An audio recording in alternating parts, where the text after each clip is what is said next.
यार ये अपने स्टैनली और जैक किर्बी ने जब भी आपस में मिलकर फ्यूजन डांस यानी कि कोलैब करके किसी कैरेक्टर को बनाया है तो उसने मार्वल में झंडे ही गाड़े हैं। बट यहाँ ये चीज एमसीयू के साथ टोटली डिफरेंट हो जाती है। ठीक ऐसा ही हुआ मार्वल के one of the most important villains में एक मोडॉक के साथ। Ant Man Wasp and Quantumania film में इसको तो एक साइड कैरेक्टर जैसी रिस्पेक्ट भी नहीं दी गई। यार इससे अच्छा किरदार तो एंटमैन फर्स्ट और 2 में लुइस को दिया गया था, जो कि हमें याद तो है। खैर जो मार्वल कॉमिक्स को फॉलो नहीं करते और डायरेक्ट एमसीयू में इंटरेस्ट रखते हैं तो उन्हें मैं इस कैरेक्टर के बारे में थोड़ा सा बता देता हूँ।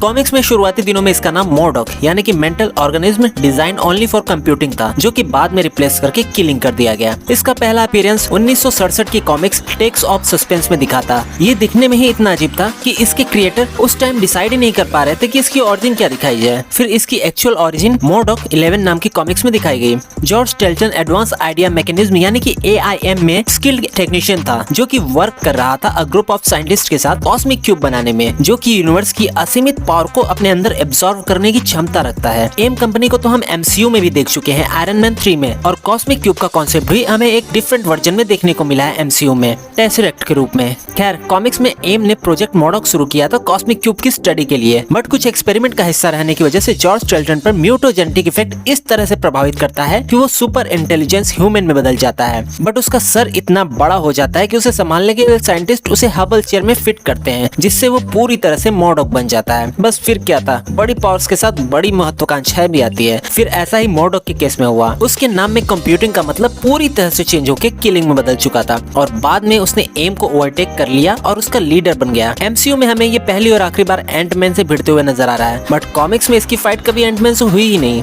बल्कि वो हमेशा टॉप के Avengers like Hulk, iron man, captain America और नेमोर से लड़ा है, और तगड़ी फाइट भी दी है। अगर इसके पावर्स की बात करें तो ये इतना जीनियस है कि हर इवेंट्स के दौरान जो कुछ घटता है उसकी प्रोबेबिलिटी को ये इक्वेशन के थ्रू प्रिडिक्ट कर लेता है, जिससे कि उसको फ्यूचर में क्या हो सकता है आसानी से पता लग जाता है। इसके अलावा ये लोगों के माइंड को भी कंट्रोल कर सकता है, जो चाहे वो करा सकता है, और तो और ये फोर्स स्पीड क्रिएट कर सकता है और किसी एक बड़े बम एक्सप्लोजन को खुद से भी बचा सकता है। इसके कवच में कई तरह के गन्स और मिसाइल इनबिल्ट हैं, जो फाइट के दौरान एक्टिवेट हो जाते हैं। सो इतनी पावर्स और एबिलिटी होने के बावजूद MCU में इसे वो इज्जत नहीं मिल सकी जो कि मिलनी चाहिए थी। खैर ऐसे कितने ही कैरेक्टर्स वेस्ट हो चुके हैं। उनमें से एक ये भी सही, आप में से कितने लोग मोडॉक के बारे में पहले से जानते थे, कमेंट में जरूर बताना। और वीडियो अच्छी लगी हो तो एक बार लाइक कर देना। मिलता हूँ आपसे नेक्स्ट वीडियो में।